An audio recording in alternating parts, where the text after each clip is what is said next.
Is Imam Mahdi about to appear soon? Are we going to live to see the time of Dajjal? Are we living the end of time? These are frequent questions I'm being asked at this moment, especially with the current situation going on in the world.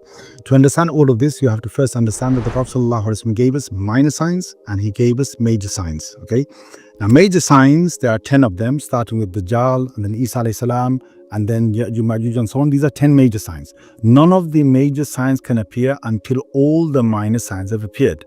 And where is Imam Mahdi in all of this? Imam Mahdi is the bridge between the minor signs and the major signs, meaning that he will be the last of the minor signs and he will live to see the coming of the Dajjal, live to see the coming of the first of the major signs. Okay, so now of the minor signs, if they don't all appear, then we won't see Imam Mahdi, we won't see the Dajjal. Okay, remember that. And from the minor signs, the scholars have said that most of them have appeared except for a few. There are a handful of them that haven't appeared. Of them is a hadith in Bukhari and Muslim where the Prophet ﷺ speaks about the river Euphrates, which runs from Turkey, goes through Syria, all the way through Iraq. That river will recede and it will leave behind it like a mountain full of gold. Prophet ﷺ has warned us not to go there. He said for every 100 men that go there, every man thinking that I'm going to be the one taking the gold, he said 99 of them will die and only one of them will come back alive. Okay, that's a minor sign of the day, before the day of judgment, which we haven't seen yet. Until that doesn't come, Imam Mahdi is not coming, and the Dajjal is not coming, thereafter. Another sign of the minor signs which hasn't yet appeared is that the Prophet ﷺ speaks about the Jaziratul Arab in Sahih Hadith and Muslim, that the Arabian Peninsula would return back to becoming green and have rivers flowing in it. We haven't seen that yet come, and there are a few others that haven't come. Of the signs that haven't come is the lot of battles that the Prophet ﷺ speaks about before, and a lot of wars that happened before the coming of Imam Mahdi. Okay, so one of them is about and it's a long hadith about the Ahlul Rum. Who are the Ahlul Rum? The Prophet ﷺ, when he says that word or that phrase, he's referring to the current day Europeans. In his time they were the Roman Empire. In today's time it's the Europeans and the people who traveled from Europe going to America, because that's how America was founded, and anywhere else from Europe that they went. These are the Ahlul Rum.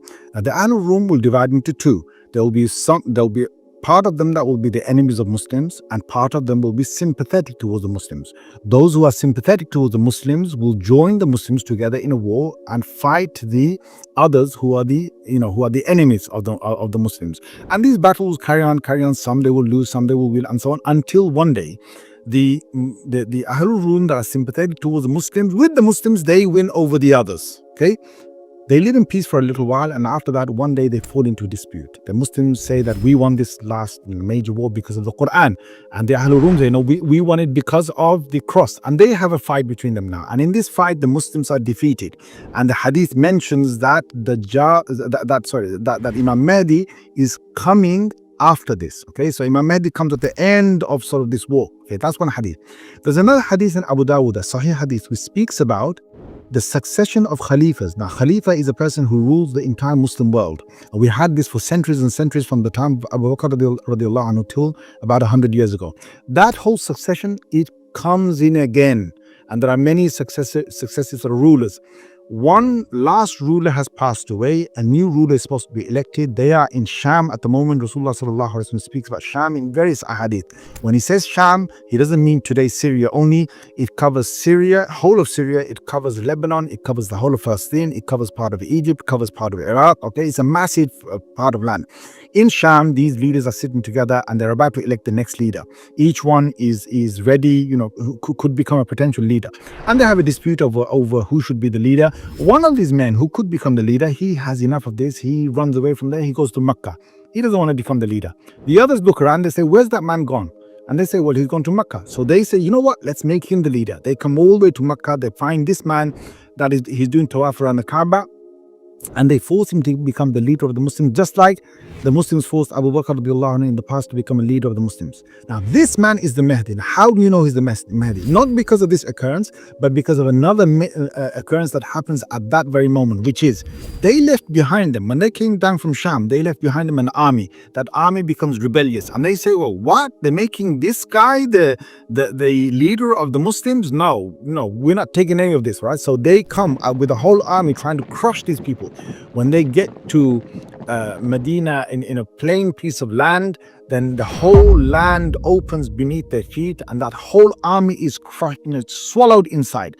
When that occurrence happens, we know the man that they gave allegiance to in front of the Kaaba, he is the Mahdi. Now, when Imam Mahdi comes out, he's now going to unite the Muslims together. So his first job is to get the Muslims together. Okay, so he's now the Khalifa of the Muslims. He gets the Muslims together. He comes to Europe for a major war. This is a major war where the Muslims, subhanAllah, Rasulullah sallallahu alaihi wasallam speaks about a third of the Muslims, they are, shuhada, the best shuhada of the day. They're martyred in that war.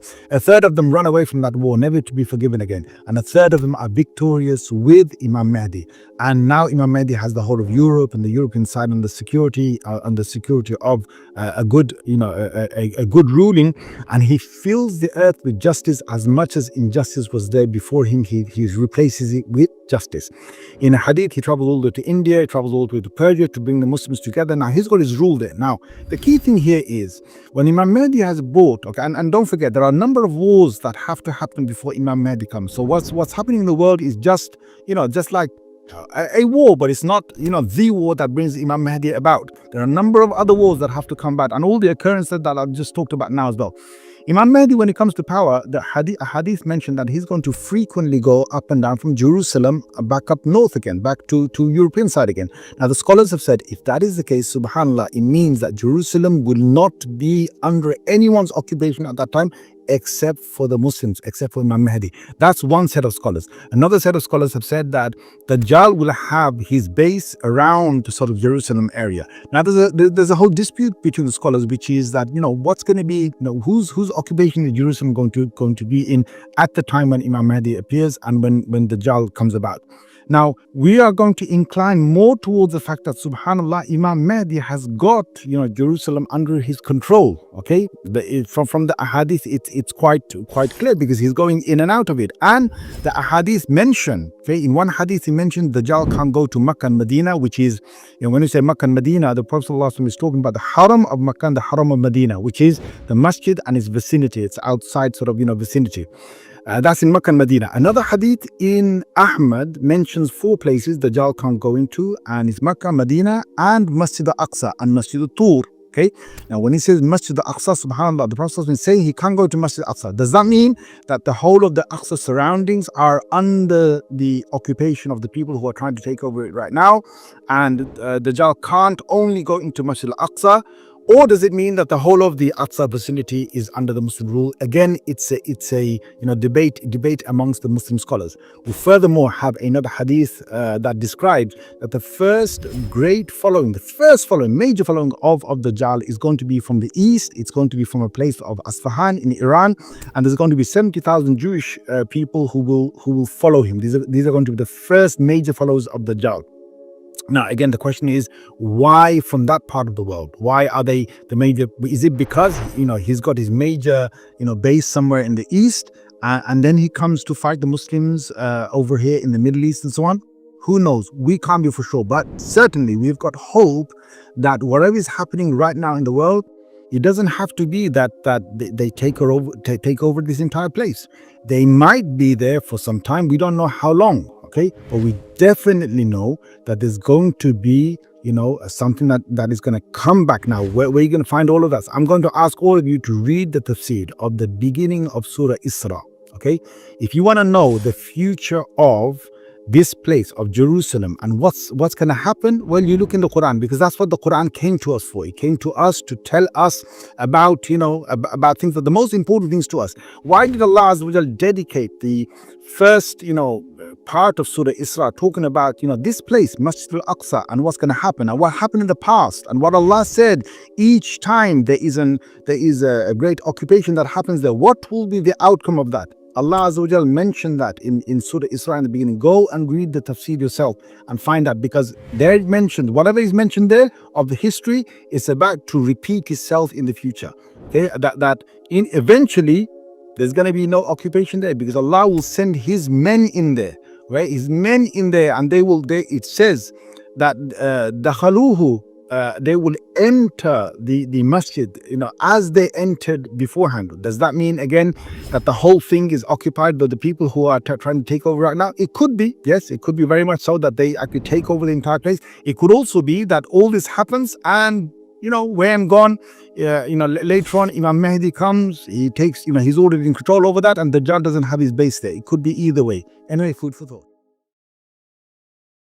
Have you checked out the One Islam TV app yet? Well, if you haven't, here is some feedback from those who have. Absolutely worth it, and an excellent service to provide with so many videos to choose from, and all ad-free.